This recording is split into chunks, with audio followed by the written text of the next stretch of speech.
Hi అందరికీ నమస్కారం. నేను మీ చిరంజీవులు, రిటైర్డ్ ఐఏఎస్ ఆఫీసర్ మరియు chairman BC intellectuals forum Hyderabad. ఈరోజు మనం తెలంగాణ రాష్ట్రంలో జరుగుతున్నటువంటి విద్యా వ్యాపారం గురించి, ఫీజుల దోపిడీ గురించి, ప్రభుత్వ నిర్లక్ష్యం గురించి, అదేవిధంగా విద్యా హక్కుల గురించి చర్చించుకుందాం. తెలంగాణ రాష్ట్రం వస్తే బంగారు తెలంగాణ ఏర్పడుతుందని, విద్య అనేది కేజీ టు పీజీ అందరికీ ఉచితంగా అందుతుందని చెప్పి అందరూ భావించడం జరిగింది. పాలకులు ఆ విధంగా ఊరించడం కూడా జరిగింది. కానీ తెలంగాణ రాష్ట్రం వచ్చిన తర్వాత విద్య మరింత వ్యాపారంగా మారిపోయింది. ఈ విషయాల గురించి ఇప్పుడు మనం ఈ వీడియోలో చర్చిద్దాం. తెలంగాణ రాష్ట్రం ఏర్పడినప్పుడు యూడైస్ సమాచారం ప్రకారం 2014-15లో మనకు మొత్తం స్కూల్స్ 43,839. అందులో గవర్నమెంట్ స్కూల్స్ 28,822, ప్రైవేట్ స్కూల్స్ 14,438. అంటే గవర్నమెంట్ స్కూల్ శాతం దాదాపు 65.74, ప్రైవేట్ స్కూల్స్ శాతం 32.93. అదే గవర్నమెంట్ స్కూల్స్ ప్రైవేట్ స్కూల్స్ యొక్క నిష్పత్తి 25-26లో మనం చూసినట్టయితే 39,769 మొత్తం పాఠశాలల్లో ప్రభుత్వ పాఠశాలలు 24,219, ప్రైవేట్ పాఠశాలలు 11,832. అంటే గవర్నమెంట్ పాఠశాలలు 60.89% పడిపోవడం జరిగింది. అదేవిధంగా స్టూడెంట్స్ను కూడా చూసినట్టయితే యూడైస్ ప్రకారం 1వ తరగతి నుంచి 8వ తరగతి వరకు చదువుకున్నటువంటి విద్యార్థులు అప్పుడు ప్రభుత్వ రంగంలో మొత్తం విద్యారంగంలో 49,19,190 ఉంటే గవర్నమెంట్లో 22,87,381, అంటే 46.49% ఉన్నారు. ప్రైవేట్ రంగంలో 25,62,000 అంటే 52.09% ఉన్నారు. కానీ ఇప్పుడు 25-26లో చూసినట్టయితే 1 నుంచి 10వ తరగతి పిల్లలు 60,39,639 ఉంటే ప్రభుత్వ రంగంలో 16,80,000తో 28% ఉన్నారు. ప్రైవేట్ రంగంలో 43,58,000తో 72% ఉన్నారు. అంటే తెలంగాణ వచ్చిన తర్వాత ప్రైవేట్ రంగంలో విద్యార్థుల సంఖ్య 52 నుంచి 72% పెరిగింది. గవర్నమెంట్లో 46.49 నుంచి 28% పడిపోయింది. విద్య తెలంగాణలో ఈరోజు అది ఒక సేవ కాదు, వ్యాపారంగా మారిందని చెప్పడంలో ఎలాంటి అతిశయోక్తి లేదు. తెలంగాణ రాష్ట్రం వచ్చిన తర్వాత రెసిడెన్షియల్ స్కూల్స్ సంఖ్య పెరగడం జరిగింది. 2014లో 298 ఉన్న స్కూల్స్ 2026 నాటికి 1,004 స్కూల్స్గా పెరగడం జరిగింది. అలాగే విద్యార్థులు 1.4 లక్షల నుంచి 5.5 లక్షలకు పెరిగినారు. కానీ తెలంగాణ రాష్ట్రంలో 60 లక్షల మంది విద్యార్థులు 1 నుంచి 10వ తరగతి మధ్య చదువుతున్నారు. ఈ పెరిగిన రెసిడెన్షియల్ స్కూల్స్ ఏమాత్రం సరిపోవు. అందుకే ఫీ రెగ్యులేషన్ కానీ, రైట్ టు ఎడ్యుకేషన్ యాక్ట్లో ఉన్నటువంటి సెక్షన్ 12C కానీ ఇంప్లిమెంట్ చేయాల్సినటువంటి అవసరం ఎంతైనా కలదు. ఈ ప్రైవేట్ విద్యా సంస్థలు, ముఖ్యంగా కార్పొరేట్ విద్యా సంస్థల ఫీజుల దోపిడీకి అద్దు అడుపు లేకుండా పోయింది. ముఖ్యంగా తెలంగాణ రాష్ట్రంలో చూసినట్టయితే ఫీజులపై ఎలాంటి నియంత్రణ లేదు. దానికి సంబంధించినటువంటి ఎటువంటి చట్టాలు లేవు. దానివల్ల విచ్చలవిడిగా కార్పొరేట్ సంస్థలు, ప్రైవేట్ సంస్థలు ఈరోజు విద్యా దోపిడీ చేస్తూ ఉన్నాయి. మనం తెలంగాణలో ఉన్నటువంటి ఫీజుల నియంత్రణ చట్టాన్ని మనం చూసినట్టయితే తెలంగాణలో అప్పుడు ఉన్నటువంటి సంయుక్త ఆంధ్రప్రదేశ్లో ఏపీ ఎడ్యుకేషన్ యాక్ట్ 1982 అనేది ఒక విద్యా చట్టం ఉంది. ఈ విద్యా చట్టము ముఖ్యంగా విద్యా సంస్థల్ని రెగ్యులేట్ చేయడం, అదేవిధంగా ప్రైవేట్ పాఠశాలల్లో ఫీజును కూడా ఎట్లా నియంత్రించాలి, ఏ విధమైనటువంటి ప్రొవిజన్స్ అందులో ఉన్నాయి. అదేవిధంగా ఆ చట్టంలో ఉన్నటువంటి సెక్షన్ 7 ప్రకారం AP education institutions regulation of admissions and provision of క్యాపిటేషన్ fee act 1983 చేయడం జరిగింది. సో ఈ సెక్షన్ 7లో ట్యూషన్ ఫీ రెగ్యులేషన్ సంబంధించినటువంటి అంశాలు ఉన్నాయి.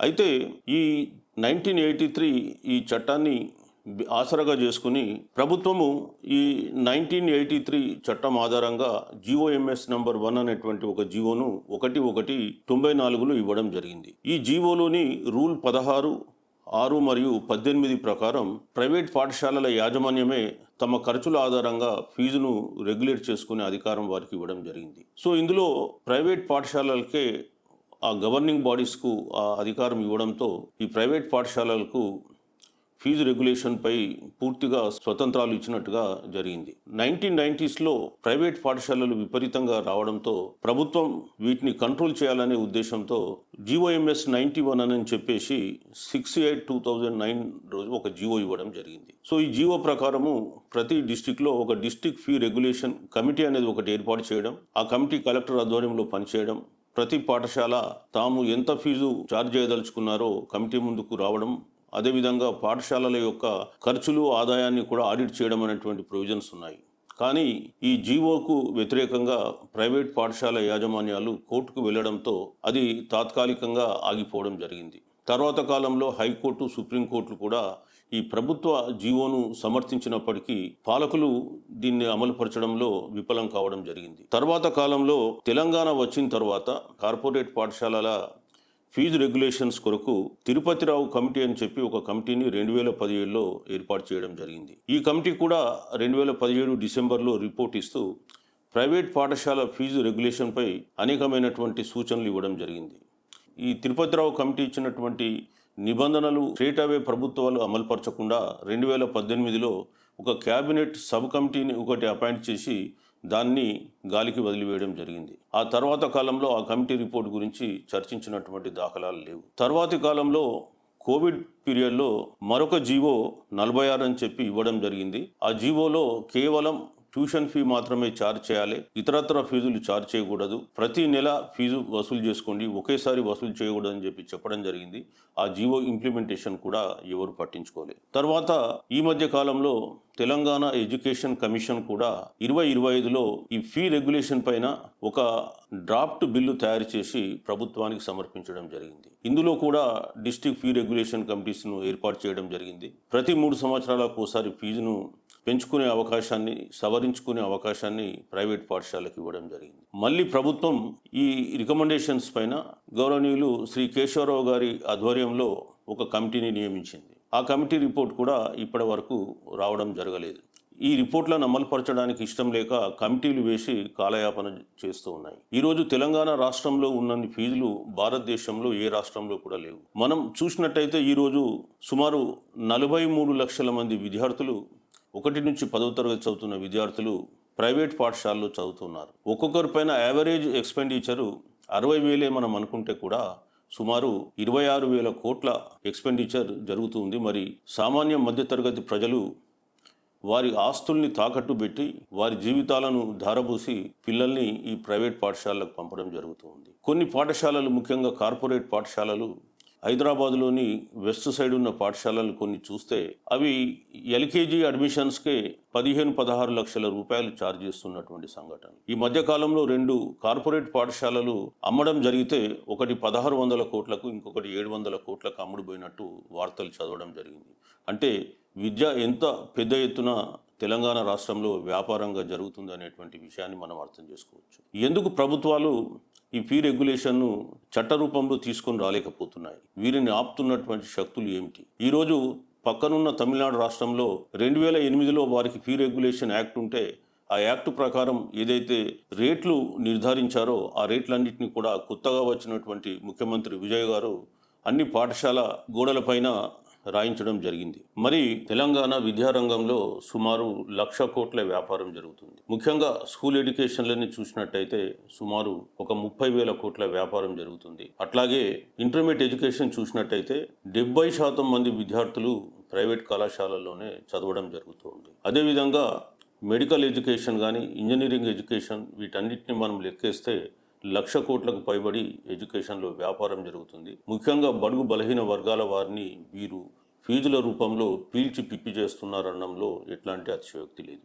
ఒకవైపు ప్రైవేట్ స్కూల్ ఫీజులపై నియంత్రణ లేదు, అదేవిధంగా ఆ చట్టం తీసుకురావాలనేటువంటి ఒక ఆలోచన కూడా వీరికి రావడం లేదు. మరి తెలంగాణ తెచ్చుకున్నది ఎందుకొరకు? ఈరోజు ప్రైవేట్ పాఠశాలల యాజమాన్యాలను మనం పరిశీలిస్తే 90% యాజమాన్యాలన్నీ కూడా అగ్రవర్ణాల ఆధిపత్య కులాల చేతిలో ఉన్నాయి. అందుకే వారు పాలకులు అగ్రవర్ణాల వారు కాబట్టే, ఆధిపత్య కులాలకు చెందిన వారు కాబట్టే వారు ఈ ఫీ రెగ్యులేషన్ యాక్ట్ను తీసుకురావడానికి ఇష్టపడడం లేదు. ఢిల్లీ లాంటి నగరాల్లో పేరెంట్స్ కమిటీలు యాక్టివ్గా ఉండడంతో అక్కడ ఫీ రెగ్యులేషన్ అనేది చాలా వరకు ఇంప్లిమెంటేషన్ జరుగుతూ ఉంది.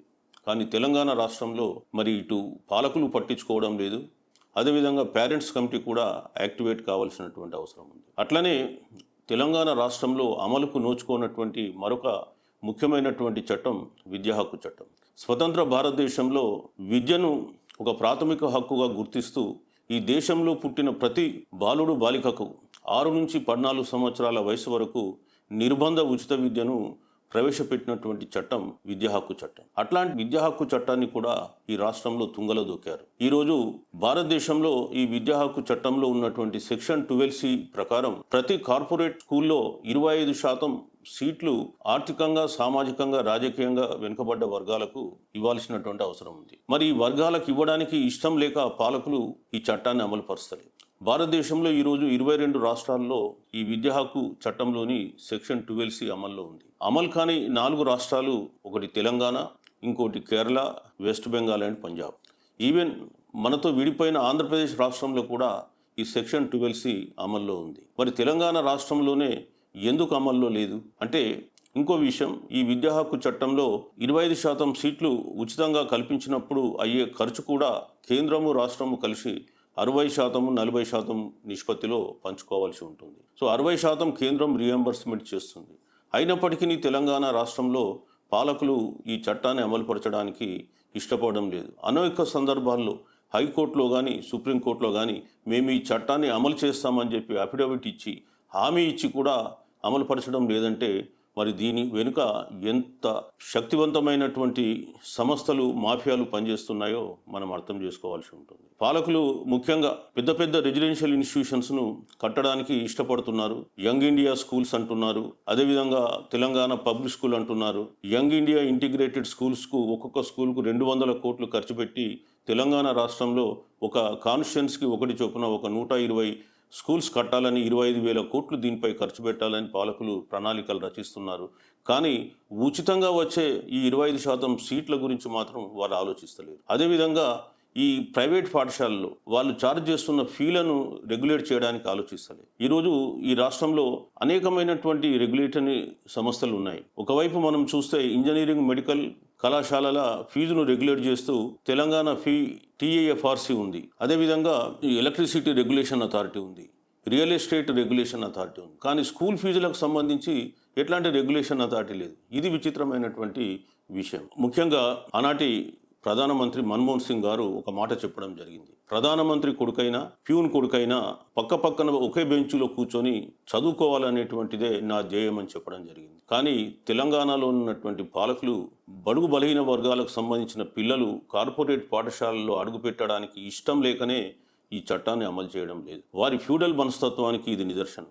తెలంగాణలో ఎన్నో ఉద్యమాలు జరిగి ఎంతోమంది అమరులైనప్పటికీ కూడా పాలకులు ఇంకా తమ ఫ్యూడల్ మనస్తత్వాల్ని విడనాడలేదు.